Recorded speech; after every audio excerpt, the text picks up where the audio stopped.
Everyone, public administration में आज हम डिस्कस करेंगे different approaches to the study of public administration और बेसिकली पर्टिकुलरली हम बिहेवियरल अप्रोच को देखेंगे, एक इकोलॉजिकल अप्रोच को और बाद में कंपैरेटिव अप्रोच को हम देखेंगे कि तीनों अप्रोचेस में हम किस तरह पब्लिक एडमिनिस्ट्रेशन को देख सकते हैं।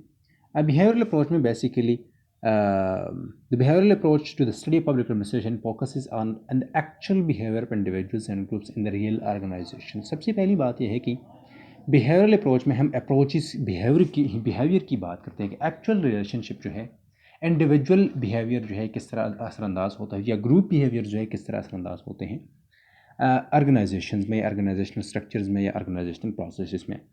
This approach argues that one cannot understand the actual function of organization without understanding why people act as they do। मतलब वो कहते हैं कि हम ये नहीं अंडरस्टैंड कर सकते ऑर्गेनाइजेशनल बिहेवियर को तब तक जब तक हम मतलब अंडरस्टैंड ना करें कि क्यों लोग जिस तरह वो काम करते हैं इस तरह करते हैं। Hence the behavioralists have come to apply the knowledge of social psychology, anthropology, psychology and many other disciplines in an effort to secure a better understanding of actual human behavior within organization। और इस तरह है कि ये लोग जो है वो बाद में वो कहते हैं कि फॉर एग्जांपल हम किस तरह बिहेवियर को स्टडी कर सकते हैं, इसलिए वो मतलब साइकोलॉजिकल एनालिसिस की तरफ आते हैं, साइकोलॉजी की तरफ आते हैं, सोशल साइकोलॉजी की तरफ आते हैं, एंथ्रोपोलॉजी की तरफ आते हैं, मतलब इंटर डिसिप्लिनरी अप्रोच की तरफ आते हैं।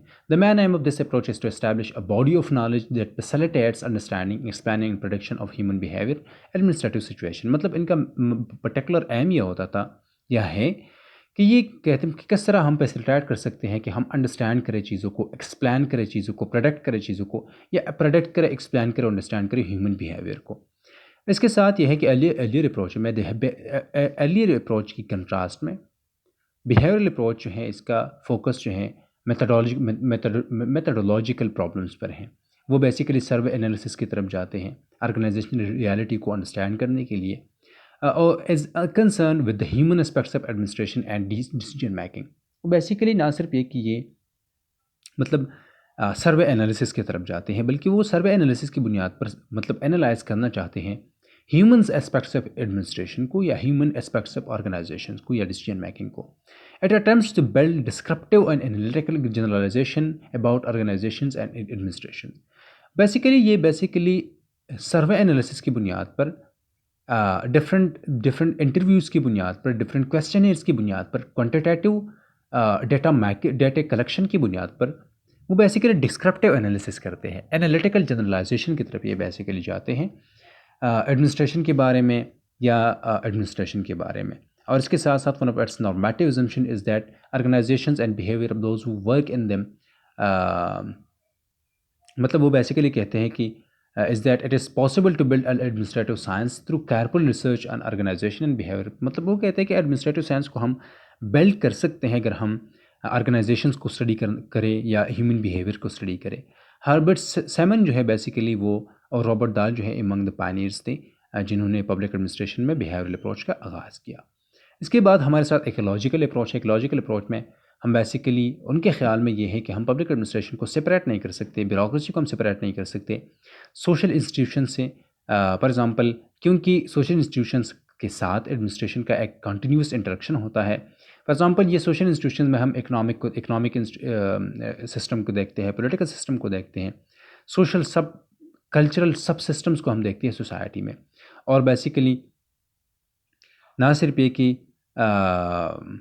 मतलब दोनों का ब्यूरोक्रेसी के असरात है सोसाइटी पर और सोसाइटी के असरात है ब्यूरोक्रेसी पर। Thus this approach emphasise the necessary interdependence of public bureaucracy and its environment.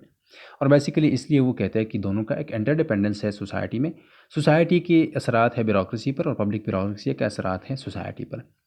Fredericks जो है बेसिकली वो इकोलॉजिकल अप्रोच की बात करते हैं। In his opinion administrative institutions are shaped and affected by their social, economic, cultural and political environment. वो कहते हैं कि एडमिनिस्ट्रेटिव स्ट्रक्चर जो है या एडमिनिस्ट्रेटिव इंस्टीट्यूशन जो है ये बनते हैं या इनके असरात होते हैं सोशल, इकोनॉमिक और कल्चरल पॉलिटिकल एनवायरनमेंट के एडमिनिस्ट्रेटिव स्ट्रक्चर्स पर, एडमिनिस्ट्रेटिव इंस्टीट्यूशंस पर।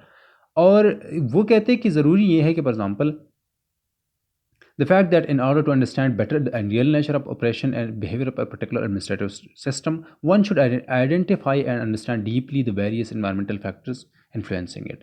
वो कहते हैं कि अगर हम चाहते हैं कि एडमिनिस्ट्रेटिव स्ट्रक्चर्स को एडमिनिस्ट्रेटिव सिस्टम को, एडमिनिस्ट्रेटिव बिहेवियर को, एडमिनिस्ट्रेटिव फंक्शन को हम ख़ुद को मतलब हम अंडरस्टैंड करना चाहते हैं, तो ज़रूरी ये है कि हम अंडरस्टैंड करें वो इन्वायरमेंटल, वो मतलब इर्द गिर्द के सोशल या इकनॉमिक एंड पॉलिटिकल फैक्टर्स जो कि इन्फ्लुएंस करती हैं एडमिनिस्ट्रेटिव सिस्टम्स को, एडमिनिस्ट्रेटिव स्ट्रक्चर्स को. The ecological approach determines how an administrative system operates in practice. Thus, it is useful to understand administrative realities. और ज़ाहिर बात है कि वो कहते हैं कि इसके साथ हम एडमिनिस्ट्रेटिव रियलिटीज़ को अंडरस्टैंड कर सकते हैं. इसके साथ हमारे साथ कंपैरेटिव अप्रोच है. Comparative approach to public administration seeks to compare the administrative structures of different nations with different cultural settings. मतलब हम कंटेक्सचुअल स्टडी करते हैं, डिफरेंट कंटेक्स्ट की बुनियाद पर हम डिफरेंट एडमिनिस्ट्रेटिव स्ट्रक्चर्स को डिफरेंट कंट्रीज़ के स्टडी करते हैं. कंपैरेटिव स्टडी हम करते हैं. Comparative administrative group has defined it as the public administration applied to diverse cultures and national setting and the body of factual data by which it can be examined and tested. Comparative method में हम ना सिर्फ एक ही different settings में, different environment में, different administrative structures का काम क्या है, बल्कि हम ये भी मतलब ये देखते हैं कि किस तरह फैक्चुअल डेटा की बुनियाद पर, क्वांटिटेटिव डेटा की बुनियाद पर, फिगर्स और फैक्ट्स की बुनियाद पर हम चीज़ों को डिस्कस कर सकते हैं. The purpose of such comparison is to find और out the universal element in public administration and build a theory of public administration. और ज़ाहिर बात है कि इनका बेसिक काम यह है कि किस तरह हम यूनिवर्सल प्रिंसिपल्स की तरफ जा सकते हैं, यूनिवर्सल एलिमेंट्स की तरफ जा सकते हैं, जिसके ज़रिए से हम ना सिर्फ ये कि बिल्ड करें पब्लिक एडमिनिस्ट्रेशन थ्योरी को, बल्कि ये भी कि पब्लिक एडमिनिस्ट्रेशन के एडमिनिस्ट्रेटिव स्ट्रक्चर्स को हम किस तरह बेटर अंदाज में बिल्ड कर सकते हैं. वोटर विल्सन वो बेसिकली वोटर विल्सन जो है पब्लिक एडमिनिस्ट्रेशन में सबसे पहले एक कंपैरेटिव मेथड की बात करते हैं. रॉबर्ट डॉड जो है बेसिकली अपनी एक एसे में the science of public administration 3 problems, वो बेसिकली कंपैरेटिव मेथड की या कंपैरेटिव मेथडोलॉजी के पब्लिक एडमिनिस्ट्रेशन में यूटिलिटी की बात करते हैं कि हम इसके ज़रिए से डेवलप कर सकते हैं science of public administration. However, the comparative approach to public administration become popular only after the Second War and the emergence of new nations in Asia, Africa and Latin America. ज़ाहिर बात है कि comparative method की तरफ हम डीकॉलोनाइजेशन के बाद, मतलब डीकॉलोनाइजेशन के साथ हम आए हैं. These nations were facing challenges of modernizing and technological development, क्योंकि जो कि फॉर्मर कॉलोनीज थी या जो कि पोस्ट कॉलोनियल कंट्रीज़ हैं, यहाँ पर जो है ये लोग मॉडर्नाइजेशन के प्रॉब्लम्स को चेंज कर मतलब फेस करते थे, टेक्नोलॉजिकल डेवलपमेंट को फेस करते थे. तो इस वजह से हम कंपैरेटिव मेथड की तरफ आए कि किस तरह कंटेक्स्ट की बुनियाद पर हम सिस्टम को स्टडी कर सकते हैं और किस तरह हम कंटेक्स्ट को कंपेयर कर सकते हैं, एडमिनिस्ट्रेटिव स्ट्रक्चर्स को कंपेयर कर सकते हैं. It was hope that a science of comparative public administration would provide insights into such problems and yield some useful hypothesis about administrative behaviour in general. मतलब इसके वो कहते थे कि किस तरह हम कंपैरिजन की बुनियाद पर प्रोवाइड कर सकते हैं एक इंसाइट, और ज़ाहिर बात है कि किस तरह हम यूजफुल हाइपोथेसिस की तरफ जा सकते हैं. और इसमें कि सबसे मतलब इम्पॉर्टेंट फिगर जो हैं वो फेरल हीडी थे, और ज़ाहिर बात है कि फ्रेडरिक्स थे, जिन्होंने एक लॉजिकल मतलब कंटेक्स्ट की बात उन्होंने वहाँ पर भी की और यहाँ पर भी कंटेक्स्ट की बुनियाद पर कंपैरिजन करते हैं. The comparative approach to public administration is not only useful to strengthen the theory building process in public administration, but also helps us to know whether the administrative practices in a particular nations are applicable to other nations or not.